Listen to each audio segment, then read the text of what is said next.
Hello, friends. Now we can see the topic precautions while taking real dictation in the exam hall. Of course, you are going to appear your examination in Andhra Pradesh as well as in Telangana states on 8th August and on 29th August respectively. So, it is important to you to learn something as I am experienced all these.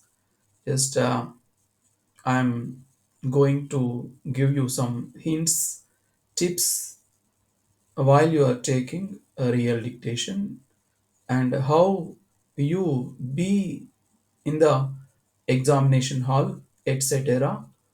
We can see now, dear friends. Please follow me. Few important points to you in the dictation hall, in the dictation room. First one. Resume your seat. మీ సీట్లో మీరు వెళ్ళి కూర్చోండి. Exam హాల్లోకి వెళ్ళగానే you see here before taking your seat once check the placed dual desk is suitable or not. Means any holes and pits are there? Is there any shake? Is it placed in zigzag manner, etc.? Dear friends, మీరు వెళ్ళగానే ఎక్కడైతే convenient ఉందో అక్కడ ఆటోమేటిక్గా మనము కూర్చుంటాము exam రాయడానికి. కూర్చునే ముందు ప్రతి ఒక్క ప్రికాషన్ అనేది చాలా ఇంపార్టెంటే. ఎందుకంటే ఈ ఎగ్జామ్ అంత ఇంపార్టెంట్ మనకి లైఫ్ అండ్ డెత్ లాగా. ఎగ్జామ్ పాస్ అయితే అన్ని అవకాశాలు ఉంటుంది. ప్రతి ఒక్క సెకండ్ కూడా మనకి ఇంపార్టెంట్. కాబట్టి చిన్న చిన్నవి కూడా మనకి ఇంపార్టెంటే చూడడానికి. చూడండి, మీరు సీట్లో కూర్చున్న తర్వాత ఏదైతే మీ డ్యూయల్ డెస్క్ కరెక్ట్గా ఉందా లేదా చూస్తున్నాం కదా. కాలేజెస్లలో, స్కూల్స్లలో కరెక్ట్ డ్యూయల్ డెస్క్లు కరెక్ట్గా ఉండదు. మొత్తం ఆ, పాడైపోయి ఉంటుంది కొన్ని ప్లేస్లలో. అవి కరెక్ట్గా ఉండవు కాబట్టి అవి కరెక్ట్ ఉన్నాయా లేవా మనం కూర్చునే ప్లేస్లో అనేది సరి చూసుకోవాలి. చిన్న చిన్న రంధ్రాలు పడి మొత్తం బాగుండవు కొన్ని డ్యూయల్ డెస్క్ టేబుల్స్ ముందు. అది మనం పేపర్ పెట్టుకోవడానికి, షార్ట్ హ్యాండ్ నోట్స్ పెట్టుకోవడానికి కన్వీనియంట్గా ఉండదు. పెన్సిల్తో రాస్తాము, పెన్తో రాస్తాం కాబట్టి అది క్లియర్గా క్లీన్గా ఉండాలి. లేకుంటే చాలా కష్టంగా ఉంటుంది. కాబట్టి ఆ డ్యూయల్ డెస్క్ కరెక్ట్ ఉందా లేదా మీరు కూర్చున్న ప్లేస్లో అనేది చూసుకోవాల్సిందే మీరు. అండ్ ఆ టేబుల్ ఏదైతే మీరు డ్యూయల్ డెస్క్ కూర్చున్నారో అదేమైనా షేక్ అవుతుందా, కరెక్ట్గా ఉందా లేదా. షేకింగ్ ఉంటే కనుక దాన్ని కరెక్ట్ చేసుకోవాలి. షేక్ అవుతుంటే కనుక జిగ్జాగ్గా ఏమైనా ఉందా అనేది చూసుకోవాలి. కొంచెం ఎత్తుగా, కొంచెం కిందికి కొన్ని అలా ఉంటాయి, అలా కూడా ఉండకూడదు. ఒకవేళ అట్లా ఉంటే కనుక మీరు అక్కడ ఉన్న అధికారులకు మీరు ఇమీడియట్గా వాళ్ళ నోటీస్లోకి తీసుకొచ్చేసి చేంజ్ చేయమని చెప్పాలి. అంత ఇంపార్టెంట్ ఎగ్జామ్ ఇది. ఒకవేళ if so, take notice of the exam personal to change it and tell them the importance of this exam. అవి చేంజ్ చేయాలంటే కొంతమంది బాగానే ఉంది కదా కూర్చోండి ఏమవుతుంది, ఒక 7 మినిట్సే కదా మీరు రాసేది, మీకు ట్రాన్స్క్రిప్షన్ రూమ్ వేరే సపరేట్ ఉంటుంది, అక్కడ బాగున్నాయి, ఇది ఓన్లీ కూర్చోండి 7 మినిట్స్కి ఎందుకు, మీరు ఏం కాదు కూర్చోండి అని ఈ షార్ట్ హ్యాండ్ ఎగ్జామ్కి సంబంధించి తెలియని వాళ్ళు, షార్ట్ హ్యాండ్ గురించి తెలియని వాళ్ళు మోస్ట్లీ వాళ్ళు ఉంటారు. ఎవరైతే ఎగ్జామ్ పర్సనల్ ఉంటారో వాళ్ళకి 70-80% డ్యూటీ చేసే వాళ్ళకి కొంచెం తెలియకపోవచ్చు. కాబట్టి వాళ్ళు ఏం పర్వాలేదు కూర్చోండి 7 మినిట్స్ కదా అంటారు. కానీ దాని యొక్క ఇంపార్టెన్స్ ఏంది అనేది మనం చెప్పాలి దీనికి. ఓకే, అది చెప్తే వాళ్ళు అర్థం చేసుకుంటారు. Next, please SIT only 2 on every desk. It is good for you. Dear friends, ఏదైతే ఉందో డ్యూయల్ డెస్క్, అది యాక్చువల్ డ్యూయల్ అంటేనే ఇద్దరు అని అర్థం. డ్యూయల్ డెస్క్ ఇద్దరు కూర్చోడానికి కన్వీనియంట్ ఉంటుంది. 3 మెంబర్స్కి అయితే కన్వీనియంట్ ఉండదు, అది కొంచెం కష్టం అవుతుంది. కాబట్టి ఇద్దరు కూర్చుంటేనే మనం షార్ట్ హ్యాండ్కి ఎస్పెషల్లీ మన హ్యాండ్ మూమెంట్ ఫ్రీగా ఉండడానికి, మనం కదలడానికి, మనం కొంచెం శ్వాస హ్యాపీగా తీసుకోవడానికి ఇద్దరైతేనే కన్వీనియంట్ ఉంటుంది. కానీ దట్ ఇప్పుడు సోషల్ డిస్టెన్స్ కూడా ఇంపార్టెంట్ కదా, డ్యూ టు కరోనా అది ఇంకా ఇంపార్టెంట్. కాబట్టి ఇద్దరే కూర్చోవడానికి ట్రై చేయాలి, కానీ ముగ్గురు కూర్చొని రిస్క్లో పడకూడదు, అది గుర్తుంచుకోవాలి మీరు. Next, take your shorthand dictation booklet or writing sheets and fill all the required columns and see any dots or marks on the sheet. If so, ask the invigilator to change it. Okay, మీరు అక్కడ కూర్చున్న తర్వాత మీకు invigilator ఏం చేస్తారు, మీకు booklet ఇస్తారు కదా, డిక్టేషన్ బుక్లెట్. ఓకే, అక్కడ బుక్లెట్ ఇస్తున్నారు. ఇప్పుడు తెలంగాణలో అయితే షీట్స్ ఇస్తున్నారు, ఓన్లీ జంట పేపర్స్ అంటారు కదా, ఆ షీట్స్ మాత్రమే ఇస్తున్నారు ఇక్కడైతే. మరి ఏపీలో బుక్లెట్ ఇస్తున్నట్లుంది. ఆ బుక్లెట్ తీసేసుకొని దాంట్లో దానికి సంబంధించిన ఏదైతే రిక్వైర్డ్ కాలమ్స్ ఉన్నాయో ఫిల్ చేయండి. ఏమన్నా పిన్ కానీ, ఇంకా ఎగ్జామినేషన్ సెంటర్ కానీ, ఓకే మీరు రాసే ఎగ్జామ్ గ్రేడ్ కానీ అవి ఫిల్ చేసేసేయండి. ఫిల్ చేసే ముందు మీరు ఒకసారి అది ఏదైతే బుక్లెట్ ఉందో అది ఓపెన్ చేసి చూడండి. కొన్ని బుక్లెట్స్లలో, కొన్ని షీట్స్లలో కొన్ని డాట్స్, అక్కడక్కడ చిన్న చిన్న డాట్స్, చిన్న చిన్న మార్క్స్ కనిపిస్తుంటాయి. అవి మనం ఏమనుకుంటాం, ఆ మనం పెన్సిల్తో పెన్తో రాస్తున్నప్పుడు మనమే డాట్స్ పెట్టామేమో అని చెప్పేసి చిన్న డౌట్ వచ్చేసి అది ట్రాన్స్క్రిప్షన్ చేసేటప్పుడు ఏదో ఏ కానీ యాన్ ద అండ్ ఆఫ్ అనుకునే ఛాన్సెస్ ఉంది. కాబట్టి మీరు ఒకవేళ ఎక్కువ డాట్స్ ఉంటే, అటువంటి డాట్స్ కొన్ని ఉన్నా కూడా మీరు ఇమీడియట్గా ఇన్విజిలేటర్కి చెప్పేసి అది చేంజ్ చేసుకుంటే బాగుంటుంది. Next, then feel yourself this dictation also like your daily practice by a different dictator. Dear friends, ప్రతిరోజు మీరు ప్రాక్టీస్ చేస్తున్నారు కదా ఇన్స్టిట్యూట్లో ఎగ్జామ్ వచ్చే వరకు. ఓకే, ఇన్స్టిట్యూట్లో ఎవరైతే మీరు ప్రాక్టీస్ చేస్తున్నారో, మీ టీచర్ ఎవరైతే డిక్టేట్ చేశారో, ఇది కూడా మీరు మీ యొక్క టీచర్ డిక్టేట్ చేస్తున్నారు ఈరోజు అని అనుకోవచ్చు. లేకపోతే కొత్త డిక్టేటర్, వేరే డిక్టేటర్ చెప్తున్నారు, మీరు మీ ఇన్స్టిట్యూట్లోనే ప్రాక్టీస్ చేస్తున్నాం అనేసి ఫీల్ అవుతే కొంచెం కంఫర్టబుల్గా, కొంచెం హ్యాపీగా రాసే ఛాన్సెస్ ఉంటాయి, అట్లా అనుకోవాలి. But of course examination point of అయినా కూడా రాయొచ్చు. బట్ మనము అలా ఫీల్ అవుతే ఇన్స్టిట్యూట్లో రాస్తున్నాం, మన టీచరే చెప్తున్నాను అనుకుంటే దానికంటే కొంచెం కంఫర్టబుల్గా, హ్యాపీగా రాస్తుంటాం. ఆ విధంగా మనం అబ్జర్వ్ చేసుకోవాలి మన మైండ్ని, మనం ఇన్స్టిట్యూట్లోనే రాస్తున్నాము అని అనుకోని. Next, after arrival of the dictator, greet him or her with a pleasing manner. He or she receives the same in the same way. So dear friends, dictator, official dictator రాగానే మీరు హ్యాపీగా నవ్వుతూ విత్ ప్లెజర్గా గ్రీట్ చేయాలి. Good morning sir, good afternoon sir, అలా మీరు wish చేస్తే ఆ dictators కూడా మీకు హ్యాపీగా విత్ స్మైలీ వాళ్ళు కూడా మీకు విష్ చేస్తారు. ఆ అట్మాస్ఫియర్ బాగుంటుంది ఇద్దరికి కూడా, both sides. Next, he or she dictates a trial dictation for 1 minute. It is important to you to observe the voice of the dictator for real dictation. Okay, dictator me exam హాల్లోకి రాగానే మీతో కొద్దిసేపు interaction అయిన తర్వాత మీకు trial dictation, ఒక 1 minute trial dictation ఇస్తారు కదా. ఆ ట్రయల్ డిక్టేషన్ అనేది మనకు చాలా ఇంపార్టెంటే. ఎందుకంటే ఆ డిక్టేటర్ ఏ విధంగా డిక్టేట్ చేస్తున్నారు అనేది ఆయన వాయిస్‌కి మనం అలవాటు పడాలి కాబట్టి ఆ 1 మినిట్ అనేది బాగా క్రూషియల్ అయి ఉంటుంది. దాన్ని అతని యొక్క వాయిస్‌ని మనం అబ్జార్బ్ జేసుకోవాలి. కాబట్టి అది క్రూషియల్, చాలా ఇంపార్టెంట్, చాలా కేర్‌ఫుల్‌గా విని రాయాలి అది మాత్రం.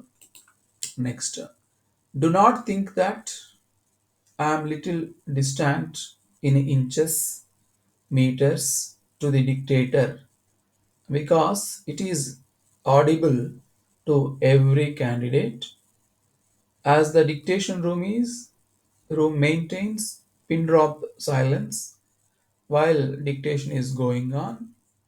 You will know after taking trial dictation.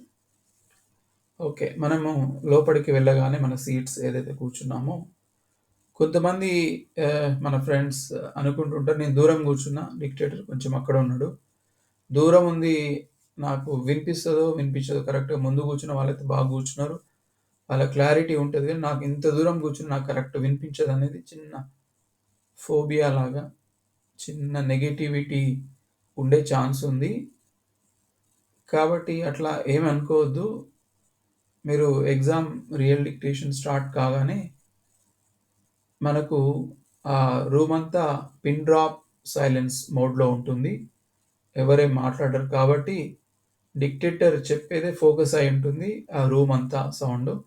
మీరు ఎక్కడ కూర్చున్నా కూడా ఫర్ ఎ లాంగ్ కొంచెం 2-3 మీటర్స్ కూర్చున్నా కూడా మీకు కరెక్ట్‌గా వినిపిస్తుంది అందరు గానీ, మీరు వినిపించట్లేదు అని చెప్పేసి అనుకోవద్దు. ముందు కూర్చుంటేనే బాగా వినిపిస్తుంది, కొంచెం దూరం కూర్చుంటే వినిపించదనేసి మీరు ఎటువంటిది మైండ్‌లో పెట్టుకోకూడదు అలా ఆలోచన.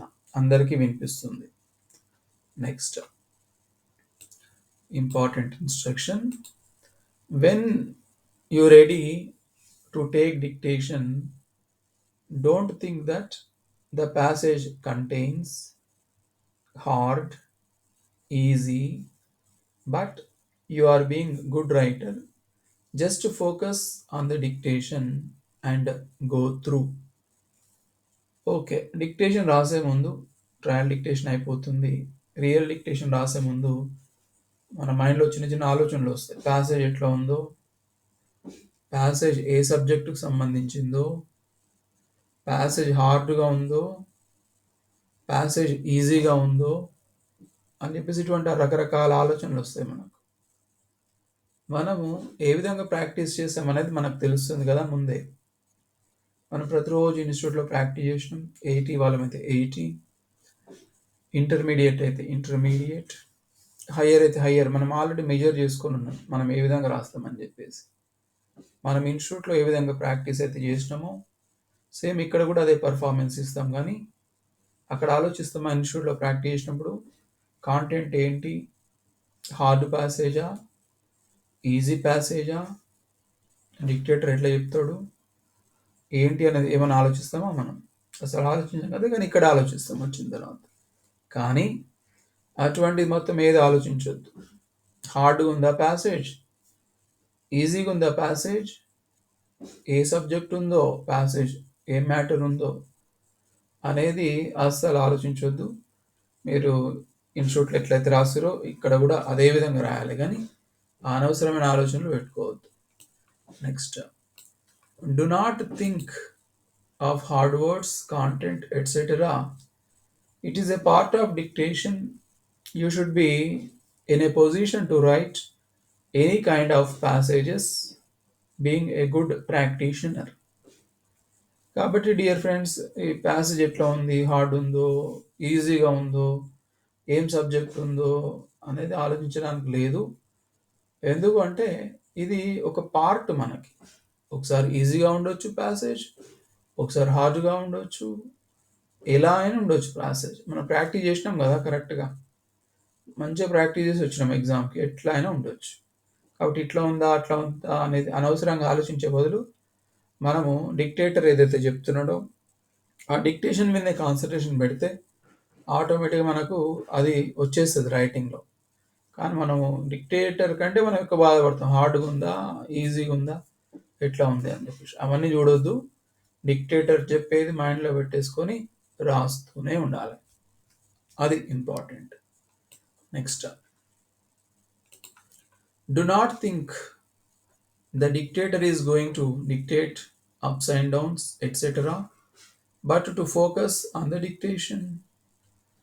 ఓకే, డిక్టేటర్ వచ్చిండో రాలేదో కానీ ఎట్లా చెప్తాడో, ఏ విధంగా చెప్తాడో, ఇతను బాగా ఫాస్ట్గా చెప్తాడా, స్లోగా చెప్తాడా, ఇవన్నీ అన్నెసెసరీ నెగిటివ్ థాట్స్ వస్తాయి కొంతమందికి. ఎట్లా చెప్తాడో ఏమో. కొంతమంది అంటారు స్లోగా చెప్పండి సార్. స్లోగా ఎందుకు చెప్తాడు? డిక్టేటర్ ఆయన డ్యూటీ ఆయన చేసుకుంటాడు కదా.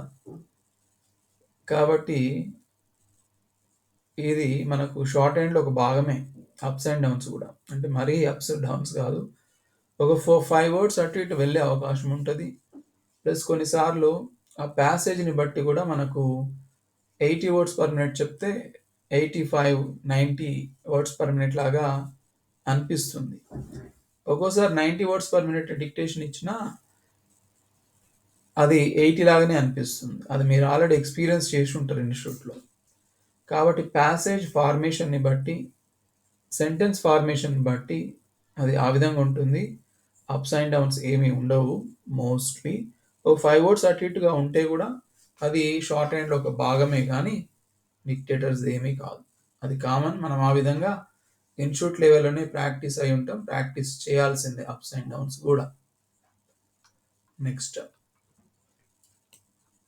Do make your mind to think of any ideas while taking dictation. Just focus.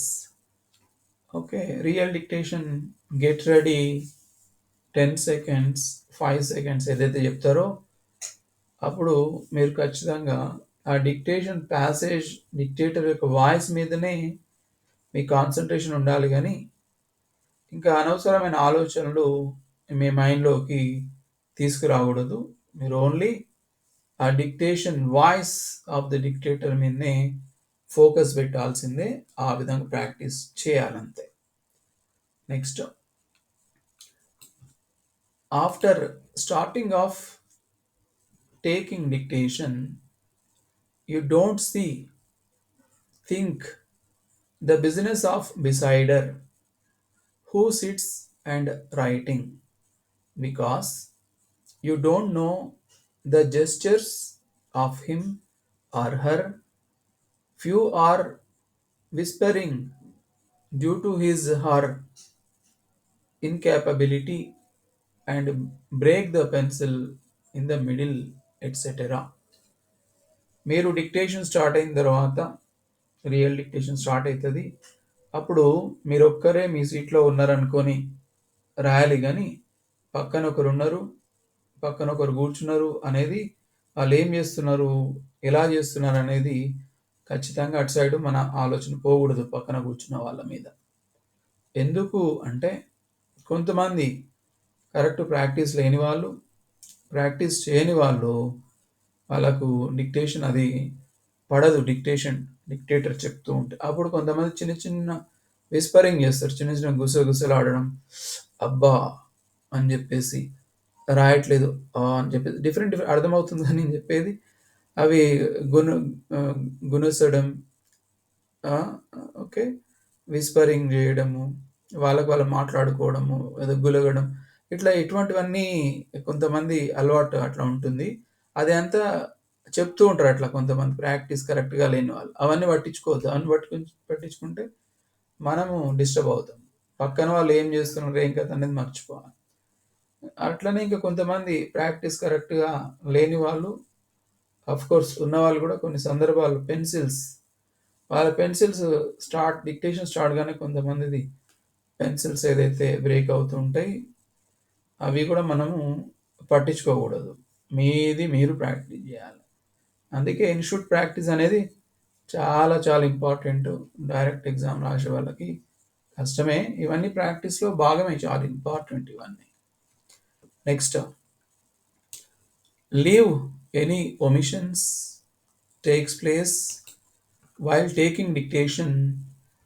They are common to anyone, but try to control and move ahead. చూడండి, మనం అందరం స్టెనోగ్రాఫర్సే. మనం ఏ విధంగా రాసామనేది మనకు తెలుసు. ఒమిషన్స్ మీ ఒక్కరికే కాదు, ప్రతి ఒక్క స్టెనోగ్రాఫర్‌కి, ప్రతి ఒక్క రైటర్‌కి ఒమిషన్స్ అనేది కామన్. అది మన ప్రొఫెషనల్‌గా తీసుకున్నప్పుడు ఒమిషన్స్ పోవచ్చు. మన బాస్ దగ్గర, మన ఎగ్జామినేషన్‌లో కూడా ఒమిషన్స్ అనేది కామన్ అందరికి. ఒమిషన్స్ 1, 2 అక్కడక్కడ పోతూ ఉంటాయి డిక్టేషన్‌లో. కొంతమంది బాగా అక్యురేట్ ప్రాక్టీస్ చేసిన వాళ్ళకి పోకపోవచ్చు. బట్ మోస్ట్ ప్రాబబుల్లీ కొంతమందికి పోతాయి 80%. ఆ ఒమిషన్స్ వచ్చినప్పుడు డిసప్పాయింట్ కావాల్సిన అవసరం లేదు. అక్కడక్కడ పోవచ్చు కొన్ని. వాటిని మీరు కవర్ చేసుకోవాలి మరి. ఒమిషన్స్, ఒక ఒమిషన్, 2 ఒమిషన్ పోగానే డిసప్పాయింట్ అయ్యి మిగతా దాని మీద కాన్సంట్రేట్ చేయకుండా ఉండకూడదు. ఒమిషన్స్ అనేది కామనే. మీరు రాసేది కూడా కామనే. ఒమిషన్స్ పోయినా కూడా దాన్ని మర్చిపోయి ముందుకు రాస్తూనే ఉండాలి. డిక్టేషన్ మీద కాన్సంట్రేషన్ చేస్తూనే ఉండాలి. Next, if you get time while taking dictation, try to make full stops, para changes, and vowel indications wherever necessary. Vowel indications. So dear friends, మీరు డిక్టేషన్ స్టార్ట్ అయిపోయిన తర్వాత రియల్ డిక్టేషన్, కొంతమంది lower exam రాసే వాళ్ళు, అంటే lower అంటే 80 words per minute కదా, కొంతమంది 90 వర్డ్స్ ప్రాక్టీస్ చేసి ఉంటారు. కొంతమంది 100 వర్డ్స్ పర్ మినిట్ కూడా ఈజీగా రాసే వాళ్ళు ఉంటారు. వాళ్ళకి చాలా టైం దొరుకుతుంది. ఏంటి, పారా చేంజ్ డిక్టేటర్ చేసినప్పుడు అర్థమైపోతుంది. ప్లస్ ఫుల్ స్టాప్స్ వచ్చినప్పుడు ఆటోమేటిక్గా వాళ్ళకి అర్థమైపోతుంది. అండ్ ఓవెల్స్ పెట్టుకోవడానికి కూడా అవకాశం ఉంటుంది అటువంటి వాళ్ళకి. కాబట్టి వాళ్ళు పారా చేంజ్ చేసుకోవచ్చు. ఫుల్ స్టాప్స్ ఎక్కడైతే అవసరం ఫుల్ స్టాప్స్ పెట్టుకోవచ్చు. పారా చేంజ్ చేసుకోవచ్చు ఎక్కడెక్కడ అవసరం ఉంటుందో. అట్నే ఓవర్ ఇండికేషన్స్ కూడా మీరు పెట్టుకోవచ్చు. ఎవరైతే రాయగలుగుతారో ఆ విధంగా రాసి వాళ్ళు పెట్టుకుంటే మనకు ట్రాన్స్క్రిప్షన్ చేసేటప్పుడు చాలా ఈజీగా ఉంటుందని చెప్పేసి ఇది ఫాలో కావచ్చు. Next, do not think when the speed is going to complete. Do not think when the speed is going to complete. Just concentrate on writing dictation feasibly. Okay, కొంతమంది ఒక డిక్టేషన్ స్టార్ట్ కాగానే ఒక 2-3 minutes వరకు ఓపిక ఉంటుంది. దాని తర్వాత ఓపిక నశిస్తూ ఉంటుంది. 3rd minute, 4th minute, 5th minute, 6th minute, 7th minute, వీళ్ళకి ఎవరికి అంటే ఎక్కువ ప్రతిరోజు రాయని వాళ్ళకి, ప్రతిరోజు ప్రాక్టీస్ కరెక్ట్ లేని వాళ్ళకి ఓపిక ఉండదు. ఎప్పుడైపోతుంది స్పీడ్, ఎప్పుడైపోతుంది, ఇంకా అయిపోవట్లేదు స్పీడు అని చెప్పేసి ఆలోచన వస్తూ ఉంటుంది. 4th మినిట్ నుంచే, 5th మినిట్ నుంచే అనుకుంటూ ఉంటారు మైండ్లో, ఇంకా ఎంత ఉంది డిక్టేషన్, ఇంకా 7 మినిట్స్ కాలేదా అని చెప్పేసి ఆలోచిస్తూ ఉంటారు. బట్ మీరు అట్లా ఆలోచించకండి. అది అయిపోయేటప్పుడు అయిపోతుంది డిక్టేషన్. కానీ మీరు ఎప్పుడైపోద్ది ఎప్పుడైపోద్ది అని ఆలోచిస్తే ఇక్కడ స్ట్రోక్స్ కరెక్ట్గా పడవు. కాబట్టి మీరు అటు కాన్సన్ట్రేట్ చేయకూడదు. Next important instruction, after completion of dictation you don't waste even fraction of seconds. Please read the litho as much as possible before handing over to the invigilator. It causes you to reduce your mistakes. It is caused good identity of strokes while transcribing. So dear friends, కొంతమంది dictation అయిపోగానే yours faithfully అనగానే ముచ్చట start చేస్తారు. నీకు ఇక్కడ పడ్డదా stroke, నీకు అక్కడ పడ్డదా, ఇక్కడ ఏం వచ్చింది, ఇక్కడ నా పొజిషన్ అయింది, నువ్వు చెప్పు, అది చెప్పు, ఇది చెప్పు అనేది డిస్కషన్ స్టార్ట్ అవుతుంది. ఆ తర్వాత చూసుకోవచ్చు. కానీ డిక్టేషన్ అయిపోగానే మీ యొక్క నోట్స్ మీతో ఇమీడియట్గా యువర్స్ ఫెయిత్ఫుల్లీ అనగానే మీరు లేడీస్ అండ్ జెంటిల్మెన్ నుంచి స్పీడ్గా చదువుతూనే పోవాలి. మీకు మీ దగ్గరికి ఇన్విజిలేటర్ ఎవరైతే వస్తారో వచ్చి మీ బుక్లెట్ అడిగేంత వరకు మీరు చదువుతూనే ఉండాలి. అంటే మేబీ ఒక 3 మినిట్స్ 4 మినిట్స్ మీరు కంప్లీట్ చేసే స్టేజ్లో ఉండాలి. వాళ్ళు మీ దగ్గరికి వచ్చి మీ బుక్లెట్ తీసుకునేంత వరకు, మీ బుక్లెట్ అడిగేంత వరకు మీరు చదువుతూనే ఉండాలి. ఎటువంటి టైం వేస్ట్ చేయొద్దు, ఎవరితో మాట్లాడకూడదు ఆ టైంలో. అది మీకు దాదాపు ఒక 15 నుంచి 20 మిస్టేక్స్ వరకు కవర్ చేసే ఛాన్సెస్ ఉంటుంది. ఎందుకంటే ఇప్పుడే డిక్టేషన్ తీసుకున్నాం కదా, కాబట్టి ప్రతి ఒక్కటి గుర్తుంటుంది. ఇప్పుడు మీరు కొంచెం గ్యాప్ తీసుకుంటే అక్కడ ఐడెంటిఫికేషన్ మిస్ అవుతది. ఇదేంటిది స్ట్రోక్ అని ఆలోచించాల్సి వస్తుంది. ఐడెంటిఫికేషన్ రాదు. కాబట్టి డిక్టేషన్ అయిపోగానే ఇమ్మీడియేట్‌గా చదువుకోవాలి. ఎవరితోని మాట్లాడొద్దు, ఏం ముచ్చట పెట్టొద్దు. అది. కాబట్టి ఇది కూడా వన్ ఆఫ్ ది సీక్రెటే మనము మిస్టేక్స్ రెడ్యూస్ చేసుకోవడానికి. కాబట్టి మీరు ఒకసారి బాగా పూర్తిగా చదువుకుంటే గనక మీకు ఎగ్జామినేషన్‌లో ట్రాన్స్క్రిప్షన్ చేసేటప్పుడు చాలా ఈజీ అవుతది. ఎవరైనా సరే ట్రాన్స్క్రిప్షన్ చేసేటప్పుడు ఒకసారి పూర్తిగా లితో చదువుకోవాలి. కొంతమంది ఏం చేస్తారు డిక్టేషన్ అయిపోగానే లేడీస్ అండ్ జెంటిల్‌మెన్ కనిపియగానే స్టార్ట్ చేస్తూనే ఉంటారు. Ladies and gentlemen I have great pleasure in welcoming రాస్తూనే ఉంటారు. అది కాదు. మీరు మొత్తం చదువుకున్న తర్వాత అప్పుడు ట్రాన్స్క్రిప్షన్ చేస్తే బాగుంటుంది. That is my suggestion. మీ ఇష్టం, మీకు ఎట్లా ప్రాక్టీస్ ఉంటే అట్లా చేసుకోండి, కానీ అది అయితే పద్ధతి, తక్కువ మిస్టేక్స్ రావడానికి అవకాశం ఉంటుంది. అది next, in your transcription do not hesitate to write of your own. Do not believe others to measure a correct word because you are the good judge of you.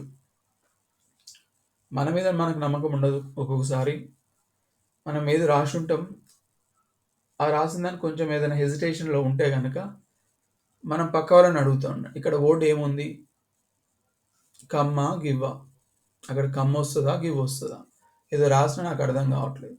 అప్పుడు నీ మీద నీకు నమ్మకం ఉండదు, వేరే అతని మీద నమ్మకం ఉంటుంది, వేరే ఫ్రెండ్ మీద, మీ పక్కన కూర్చున్న వాళ్ళ దగ్గర.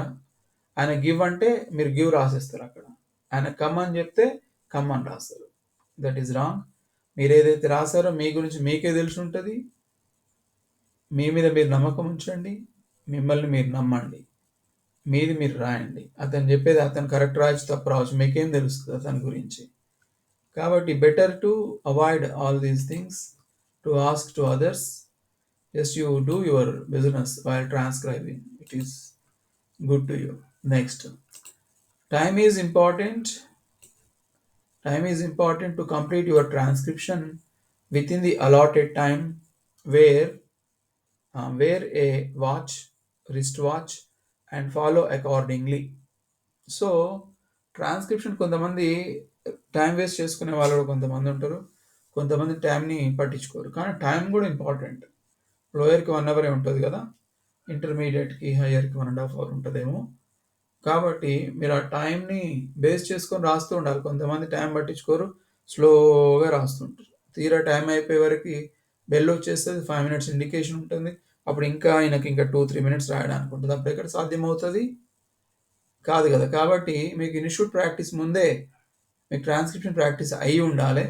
అప్పుడు మీకు అర్థమవుతుంది ఎన్ని నిమిషాలలో రాయగలుగుతున్నా ఏంటి అని చెప్పేసి. కాబట్టి టైం మెయింటైన్ చేయడం కూడా ఇంపార్టెంట్. మీరు రిస్ట్ వాచ్ పెట్టుకొని వెళ్ళొచ్చు ఎగ్జామ్కి, మీరు టైం చూసుకోవచ్చు. ఒకవేళ టైం లేదు, వాచ్ లేదంటే మీరు ఇన్విజిలేటర్ని అడుగుతూ ఉండాలి టైం గురించి, ఎంత టైం అయింది, ఇంకెంత టైం ఉంది అని చెప్పేసి. కాబట్టి ఇది కూడా ఇంపార్టెంటే. Anyway, these are all examples, my dear friends. So you have to, I think, you are going to do in your exam very well. Anyway, from my side, I am wishing you all the best for your examinations. Anyway, thank you very much.